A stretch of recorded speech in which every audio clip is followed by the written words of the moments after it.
మట్టి వినాయకులతో వినాయక చవితి పండుగను జరుపుకోవాలని కర్నూలుకు చెందిన ప్రముఖ గ్యాస్ట్రోఎంట్రాలజీ వైద్యులు శంకర్ శర్మ తెలిపారు.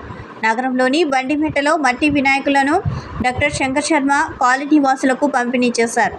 మట్టి వినాయకుడిని పూజించడం వల్ల పర్యావరణానికి ఎంతో మేలని ఆయన తెలిపారు.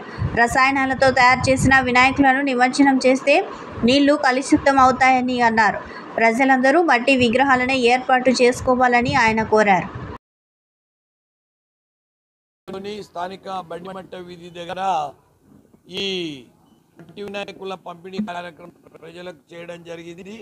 ఇది ముఖ్య ఉద్దేశం ఏమంటే పర్యావరణ పరిరక్షణకు మట్టి వినాయకులను వాడాల్సిన ఆవశ్యకత ఎంతో ఉందని కృతభక్తిగా నేను తెలుపుతూ ఇక్కడ వచ్చిన కొంతమంది ప్రజలకు మట్టి వినాయకులు ఇచ్చి వాళ్ళను వినాయక చవితి పండగ హాయిగా చేసుకోమని నేను కోరుకుంటున్నాను. ముఖ్యంగా పర్యావరణ పరిరక్షణ అనే బాధ్యత ప్రతి ఒక్కరి భుజస్కంధాల మీద ఉంది మన దేశంలో, ప్రపంచంలో.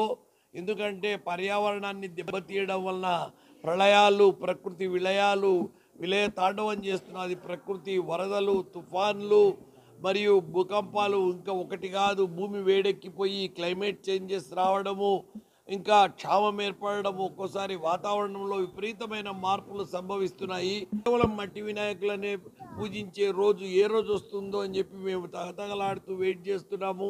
ఎందుకంటే ఇంకా కెమికల్స్ వాడడము, ఆస్బెస్టోస్తో తయారు చేసిన విగ్రహాలు వాడడము, డీజే సౌండ్లు పెట్టి పొల్యూషన్ చేయడము దాన్ని ఒక ఇదిగా చేస్తున్నారు.